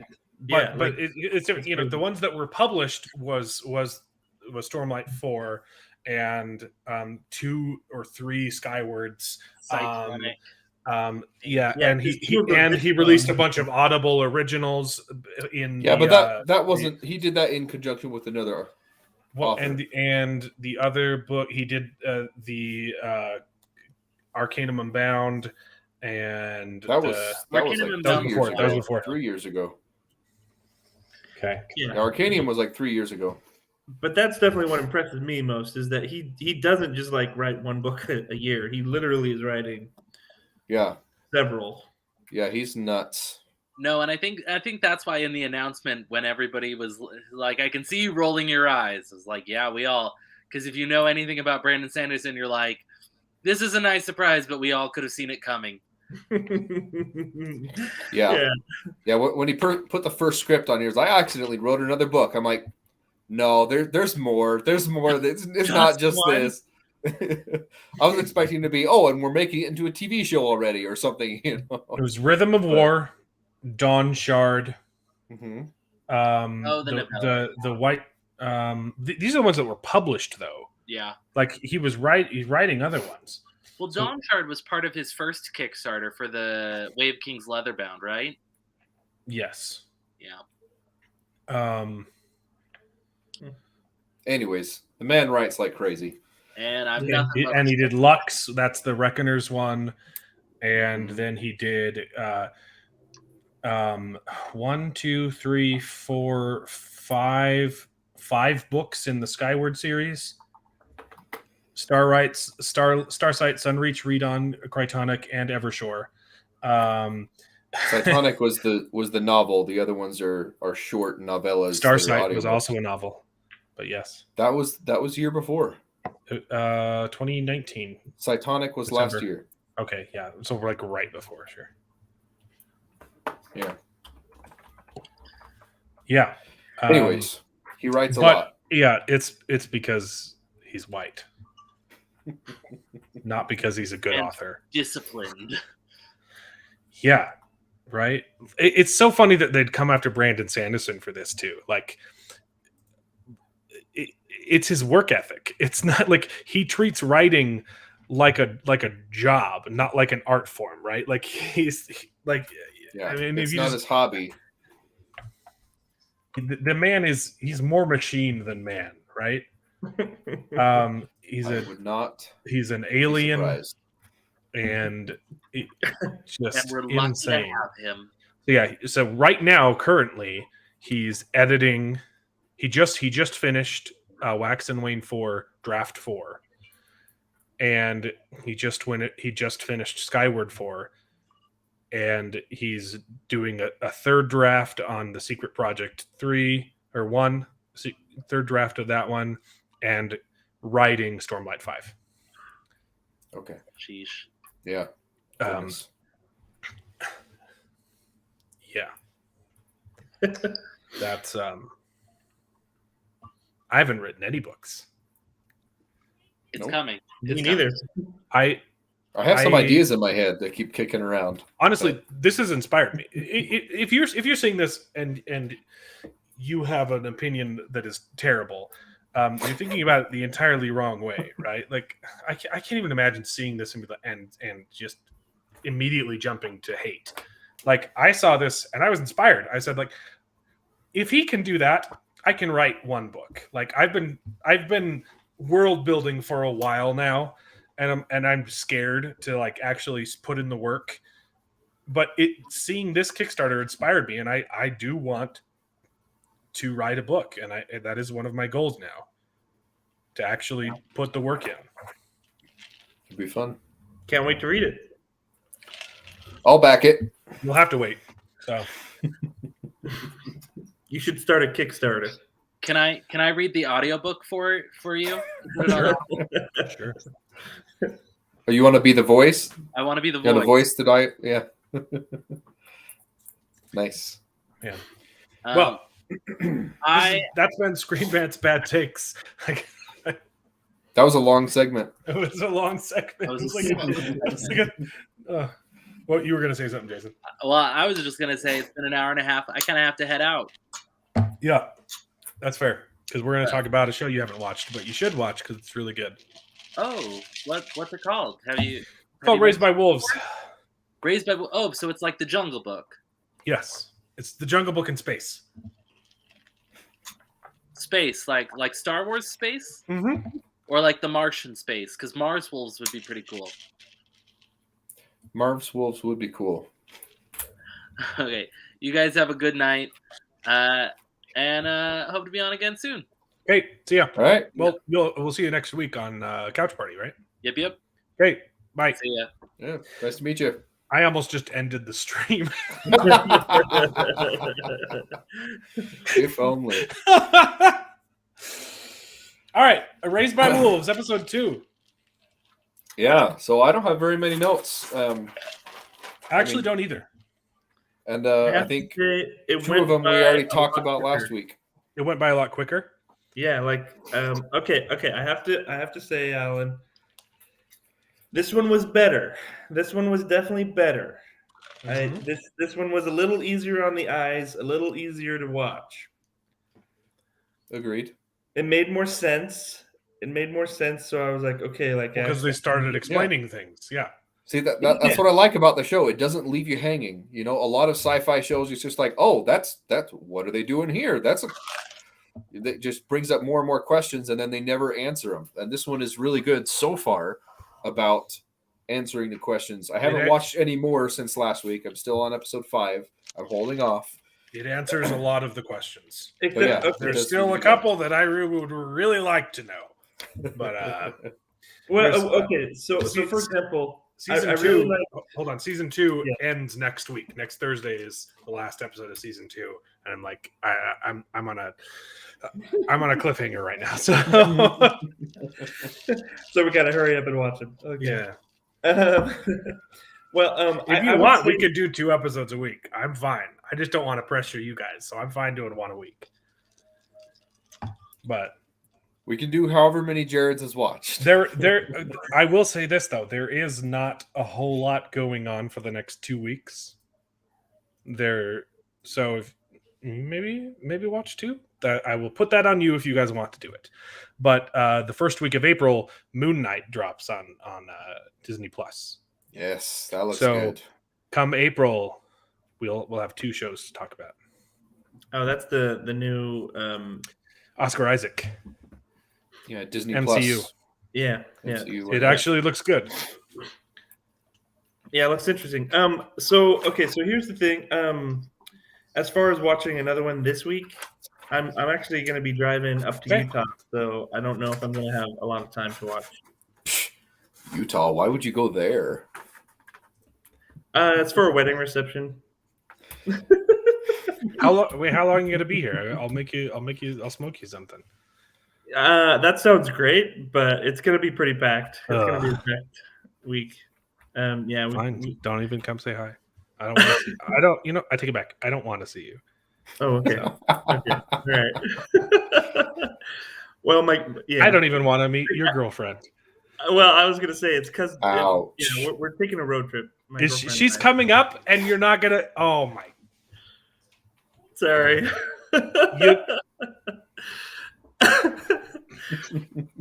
There's Hey, we got Jacob in the chat again. there's a few other people that are taking priority. Sorry, Alan.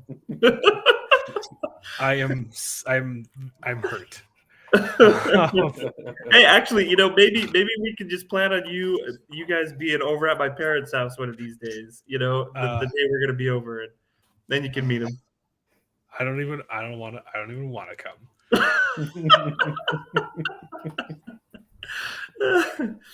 Yeah. I offer to smoke you Yeah. a brisket, and you choose your family over your extended family. Yeah. Yep. Exactly. Sorry. That's how my priorities roll. Well- Okay, here's the thing I was going to say about the episode. Yeah. We just started talking about Raised by Wolves after the longest Screen Rant Bad Take segment we've ever done on the show. So, That's going to be hard to edit down to a short.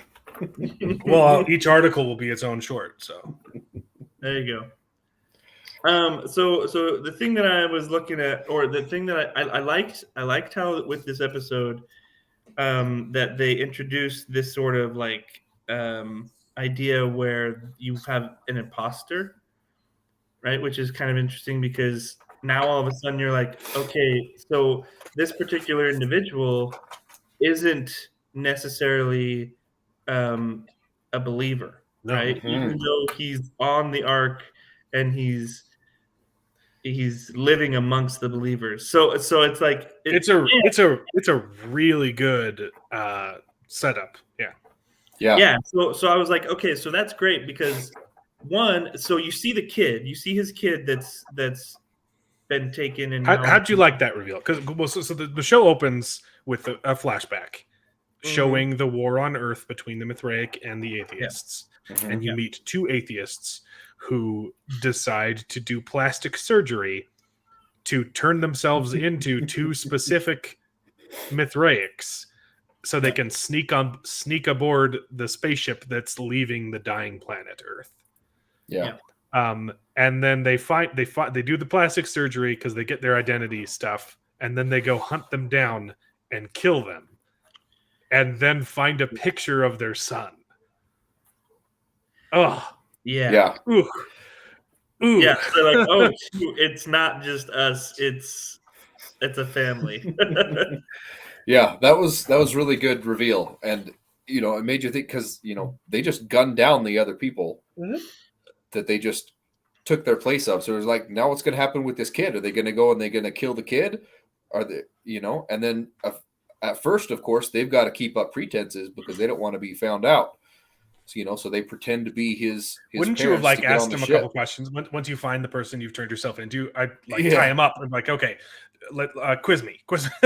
Except then you'd know they could give you wrong answers on purpose because they would know what's going on. So yeah, I guess killing them was a good call.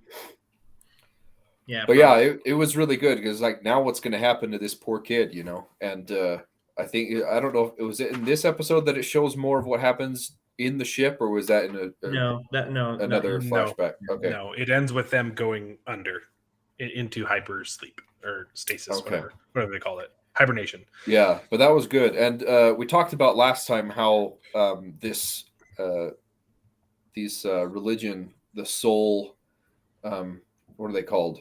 Mithraism. The Mithraic religion was kind of has a lot of Catholicism and like Knights Templar symbology. Yeah, and this episode was really heavy into that kind of inspiration. It's like the old school Catholicism vibes there. So that was very cool. It's not a 1-to-1 parallel. I like how it's no. It's its own thing. It's its own thing. It's really cool. It's obviously heavily inspired by some of that symbology. Yes. You've got the priest. I think it's actually trying to say that Catholicism, because this is Earth's future, that Catholicism was inspired by Mithraicism. And then the other way around. And then all the religions kind of converged when they realized, that Mithras is the true god, right? And all of these other religions were inspired by that. Because at the time, it's pretty much just you believe in Mithras or you don't. And I think it's supposed to be like our Earth. Yeah. Yeah, so I thought that was very interesting.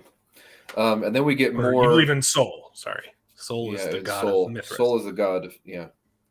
I don't know where Mithric comes from. I don't know if that's answered later, but I really liked the those religious cult vibes you were getting from there. Then what else do we get? We get more. So she's switching her eyes out. Yes, that was interesting. So like her eyes are the source of the necromancy power. Yeah, the necromancer eyes, which she can use to fly into to people. To T-pose. She Yeah, can use them to T-pose. Yeah, so that was interesting. Well, but here's the thing, though.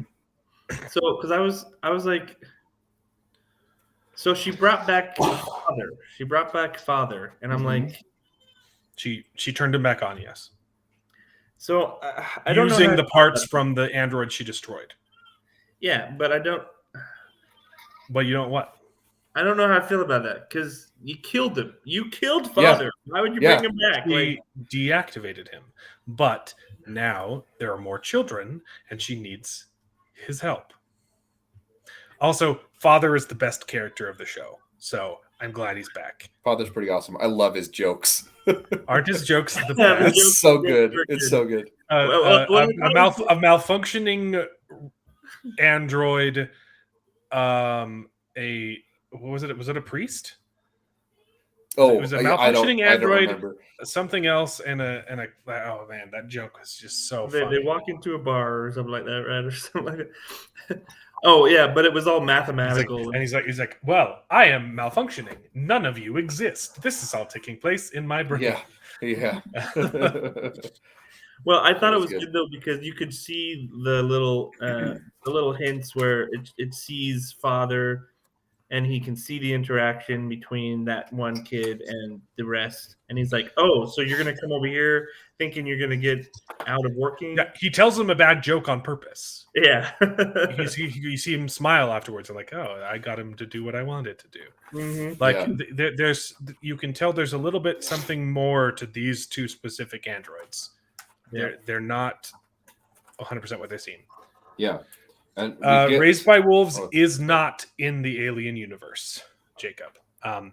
I thought it was come season 1 finale, but it's not. Yeah, you still have the milky androids, but so far it's not. It's gonna heavily inspired by Alien. It's produced by Ridley Scott, and he directed the first 2 episodes. So there are a lot of parallels. It is an homage to Alien. Yeah. Yes. It's not written by Ridley Scott, right? He No, just produced no. it. It's written by one guy Yeah, that's what we talked about. whose that name last is week. really hard to pronounce.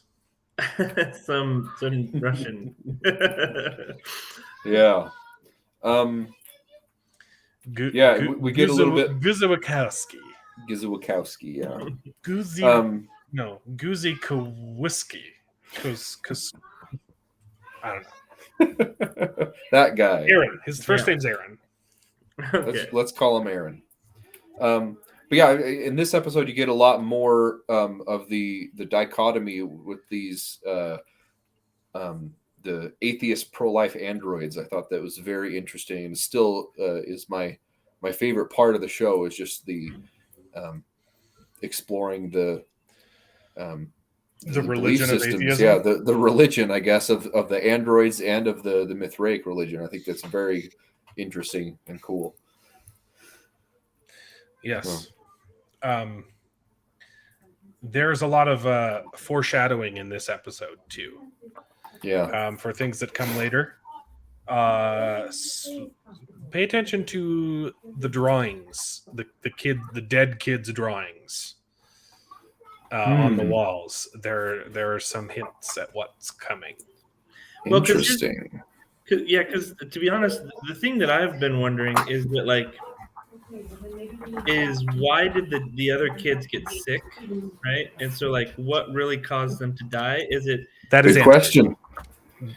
You will get the answer to that question. Yeah, that's in. I think it's. Did I write it? I think it's the next episode. You know what? I don't appreciate Yeah. your attitude right now, and I would advise you to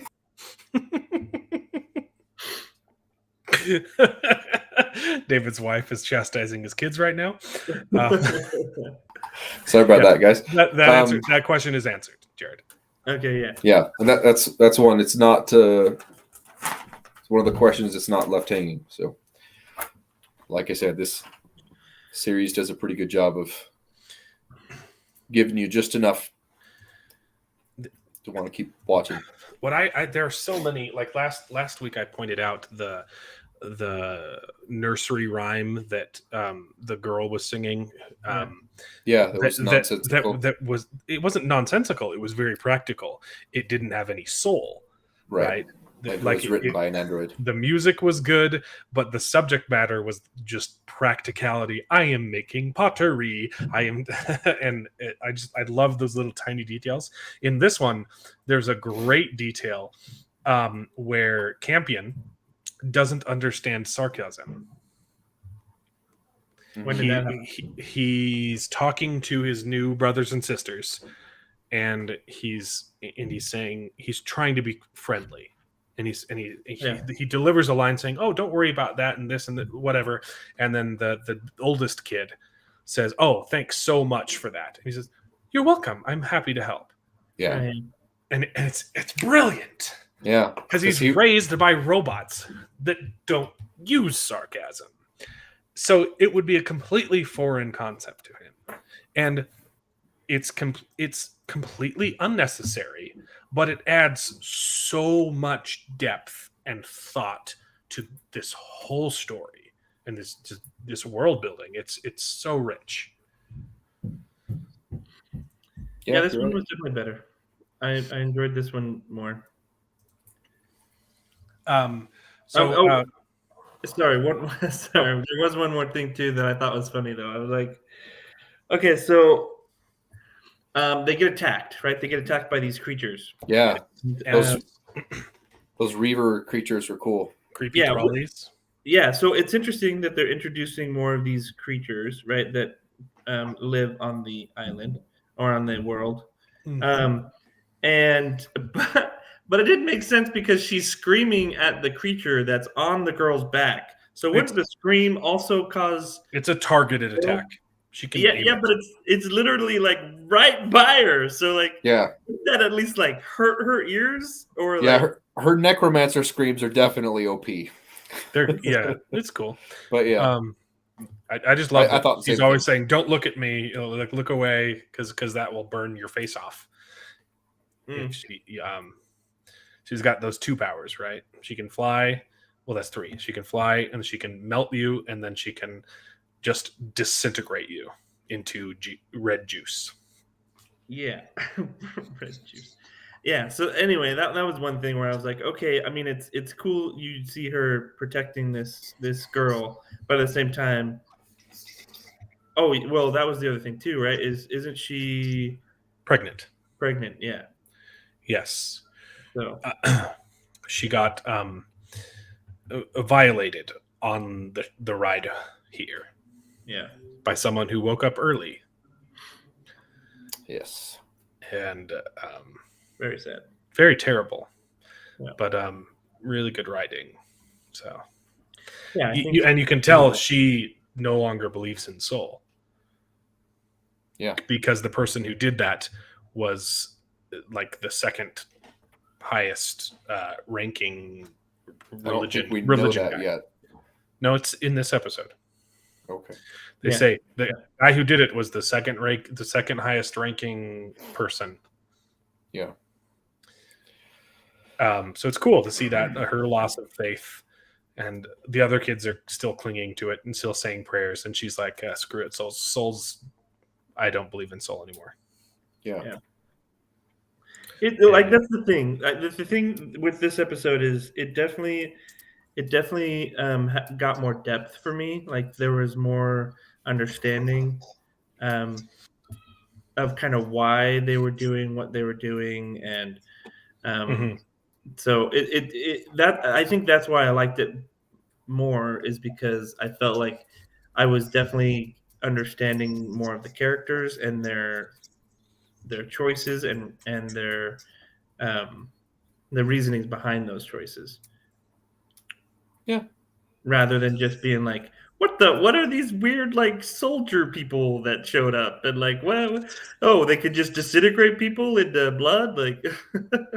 I really, that's why I like episode 1 so much, though, is that it just drops you in. Yeah, it's just like and like all of the questions do get answered eventually. It doesn't hold your hand and say, "Hey, this is a necromancer. Necromancers have 3 powers." They, and like it's in because the exposition is boring. You want to show, not tell. And I love that this show has the faith to just trust its viewers and like, look, if you're paying attention and if you give us time, we'll give you the information that you want. Yeah. But I love just how wild episode 1 is. It's crazy, and you're just introduced to so many new foreign concepts, and you have a lot of questions, and they immediately start answering them in the second episode. Yeah, I Yeah. appreciate that. For sure. Agreed.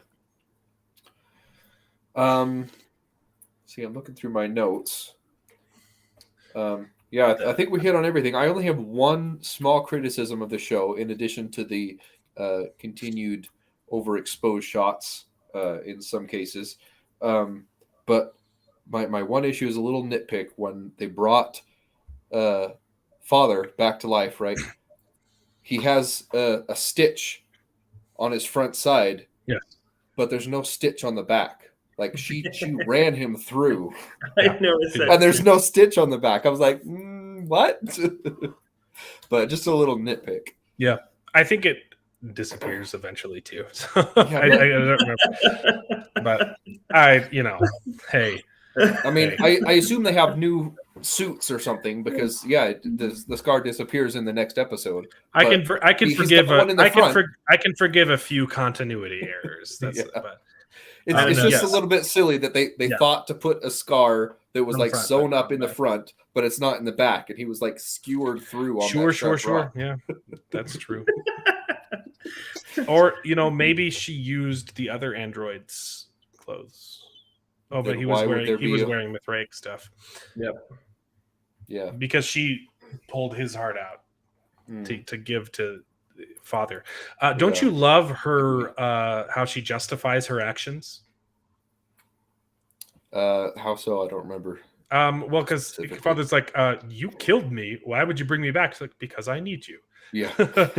I just love how practical everything is. Like they're just like there's no emotion involved whatsoever, and he analyzes her explanation and says, "Okay, I can understand this." And there's not you don't have to go through the sitcom trope of the second act betrayal of like, oh, we can't see eye to eye. They just analyze the data and say, okay, this was a practical decision, and I accept that. Like, Yeah. like Yeah, she deactivated him or killed him because he was going off. He was going off script. the script or off his programming, and now that she's got some replacement kids, she needs him again. I love it. She replaced her kids. But only the ones that died, exactly to the number. Yeah, Man, it's just so practical and so alien and so wonderful. yeah, I love this show. it's good. It's got me hooked. I can't wait to talk about season 2 because I have questions that I want to discuss, and I can't. Okay. So as many episodes as you will watch, Jared, we will discuss next week because I've watched through episode 5 and I'd love to start watching again, but I'm holding off. Oh, I loved the knock joke. The knock, and you can see he's writing the jokes. Yeah, So Yeah. it has been programmed in him to entertain the children, and he's trying to do it the best way he can by coming up with jokes, and that's why they're so terrible. And it's so perfect. Knock, who is there? Punch who? Punchline, but I must warn you, I am a bit of a disappointment. Ooh, that is a good one. I will save it for later. And you're like, oh, it's so cool. Like, I think the little one will enjoy that one. And yeah. Yeah, I agree. I noticed that as well, and but I just love his character. He is my favorite character of the show. His father. So yeah, He's fun. I would agree. The girl still feels weird, but she is weird. She is The weird the whole one time. or mother. the mother, Yes. Mother. she just feels weird. It sounds Yep. like your logic is undeniable. Indeed. Jacob, are you watching the show too? You should. It's real good. But I assume so because he asked if it was in the alien universe. right. Yeah, it's the episodes ends with like Marcus finding warmth by the big hole and getting pulled up, rescued by some survivors of the crash. Well, no. So what I was thinking is that those were the other parties, right? Because There were a couple other landing parties too. Yes. Yeah. But yes, Yes. survivors of the Ark. Right. Yes, There are a few believers left. Yes. that's true. Oh, it's cool. I want you guys to watch more so we can talk about it. Well, I will see what I can do, but I will at least try to do one. Okay. So. Well, next week we'll talk about episode 3, and if Jared texts me and says that he's watched episode 4, then we'll talk about episode 4. But Okay, sounds good. oh, isn't it? I just love the aesthetic of the show. Yeah, he hasn't. Jacob hasn't been watching it. We'll go watch it. It's good. And did you guys like the flashback too? Like seeing the Earth a little bit? Yeah, I think it's cool for sure. And if you noticed, the necromancers were a tool of the Mithraic, Yes, not of the atheists. So, you will, Yep. Mother. Well, I didn't really understand that. I just saw that they were there at the Ark, but I didn't understand that it was like. Yeah. Anyway. Yes, I just thought maybe they were like making sure they actually evacuated, being like, "Yeah, you get the heck out of here." No. Yes. So that's it for today. Really. We'll see you. We'll see you guys next week. We're talking about more Raised by Wolves. I think that's all we'll be talking about. So maybe just one episode of Raised by Wolves. It's all Jared can watch. Oh, I assume there's going to be more Screen Rant bad takes because they always have bad takes. They always have bad takes, and you know that they publish enough every day. That's crazy. I had no idea they published that many. I thought it was like maybe 10 tops. That's ridiculous. Yeah, and I don't go looking for their bad takes. These are just the ones that pop up for me, But I'm sure we could deep dive and find how many of them are terrible. But sounds like there's been a 40K Warhammer 40K. Yeah, that's different kind of necromancer. Yeah. You'll like it if you like 40K though. It's moody. It's very atmospheric. I am thoroughly enjoying it. It's the most interesting sci-fi I've ever seen, and it continues to be that. So, thanks for joining me. Thanks for watching the show, and we'll see you guys next week. Bye, everybody. Bye.